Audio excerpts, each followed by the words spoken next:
Hello everyone. So we are solving the examples of the chapter the D and F block elements, and today we will discuss example number 5. So here the question is, how would you account for the increasing oxidizing power in the series VO2 plus Cr2O72 minus and MnO4 minus? क्या given है बेटा? आपको दिया हुआ है order of increasing oxidising power. ठीक है, आपको बताना है कि ऐसा क्यों. इसको थोड़ा सा एक्सप्लेन करेंगे बेटा. देखो यहां पर ऑक्सीडाइजिंग पावर का मतलब क्या है? सामने वाले को ऑक्सीडाइज करेगा, और सामने वाले को ऑक्सीडाइज करेगा तो खुद का क्या होगा बेटा? रिडक्शन. तो क्या हम यहां पर लिख सकते हैं कि इंक्रीजिंग ऑक्सीडाइजिंग पावर का मतलब है increasing tendency of getting reduced, या फिर हम कहेंगे increasing tendency to reduce itself. ठीक है, रिड्यूस इटसेल्फ. ये क्यों लिखा मैंने बेटा? ताकि आपको पता रहे कि जो जितना आसानी से रिड्यूस हो पाएगा वो उतना ही अच्छा ऑक्सीडाइजिंग पावर शो करेगा. क्लियर है ये चीज? ओके, अब देखते हैं यहां पर जो आपको कंपाउंड्स दिए हैं. ये है बेटा VO2 plus Cr2O72 minus and MnO4 minus. अगर हम इनके ऑक्सीडेशन स्टेट्स की बात करें तो VO2 प्लस में वेनेडियम की ऑक्सीडेशन स्टेट है +5, Cr2O72 माइनस में क्रोमियम की ऑक्सीडेशन स्टेट है कितनी होगी बेटा? +6, एंड MnO4 माइनस में मैग्नीज की ऑक्सीडेशन स्टेट है +7. अब इनका रिडक्शन करना है. जब इनका रिडक्शन होगा बेटा तो जो +5 वाली ऑक्सीडेशन स्टेट है वेनेडियम की वो किस में जाएगी? वेनेडियम जाएगा +4 में, क्रोमियम जाएगा +3 में, एंड मैग्नीज जाएगा बेटा +2 में. ठीक, अब हम यहां पर इन तीनों आयंस की बात करेंगे. कौन कौन है? Vanadium +4, chromium +3 and manganese +2. इनकी इलेक्ट्रॉनिक कॉन्फ़िगरेशंस लिखेंगे बेटा. वेनेडियम का एटॉमिक नंबर कितना? 23. तो इलेक्ट्रॉनिक कॉन्फ़िगरेशन कितनी होगी? 3d3 4s2. तो वेनेडियम +4 कितना हो जाएगा? बताओ जल्दी से. 2 इलेक्ट्रॉन s ऑर्बिटल से जाएंगे, 2 इलेक्ट्रॉन d ऑर्बिटल से, तो कॉन्फ़िगरेशन आएगी 3d1. तो यहां पर लिखेंगे 3d1.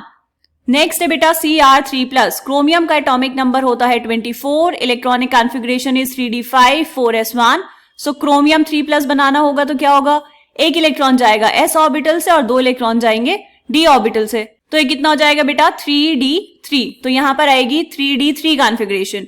ठीक है, और Mn2+ हमें पता है बहुत अच्छे से, Mn is 25, electronic configuration is 3d5 4s2, 2 electrons जाएंगे s ऑर्बिटल से, तो Mn2+ में इलेक्ट्रॉनिक कॉन्फ़िगरेशन होगी 3d5. तो यहां पर लिखेंगे 3d5. अब इन तीनों की अगर हम स्टेबिलिटी की बात करें बेटा तो जो 3d5 है, जो 3d5 इलेक्ट्रॉनिक कॉन्फ़िगरेशन है वो ज्यादा स्टेबल है. क्यों है ज्यादा स्टेबल? क्योंकि ये है half filled. Half filled configuration ज्यादा स्टेबल होती है, half filled d orbitals. Okay, उसके बाद जो स्टेबिलिटी है वो किसकी ज्यादा होगी बेटा? 3d3 कॉन्फ़िगरेशन की. ऐसा क्यों? क्योंकि ये होंगे हाफ फिल्ड T2G लेवल्स. अब ये T2G लेवल क्या है? ये हम पढ़ते हैं कोऑर्डिनेशन कंपाउंड में.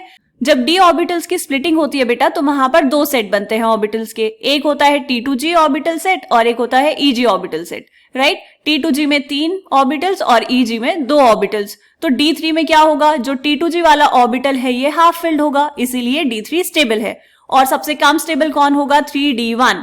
क्योंकि अब Mn2+ जो है वो ज्यादा स्टेबल है तो इसीलिए यहां पर क्या होना चाहिए बेटा? Mn+7 से आसानी से चले जाएगा Mn+2 में.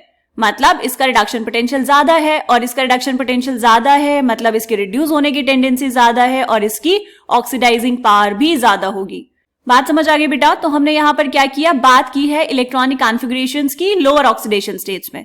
डन. एनसीईआरटी में इसका आंसर कैसे लिखा है? देखो यहां पर बस इन्होंने एक लाइन में इसका आंसर दे दिया है, जो है this is due to the increasing stability of the lower species to which they are reduced.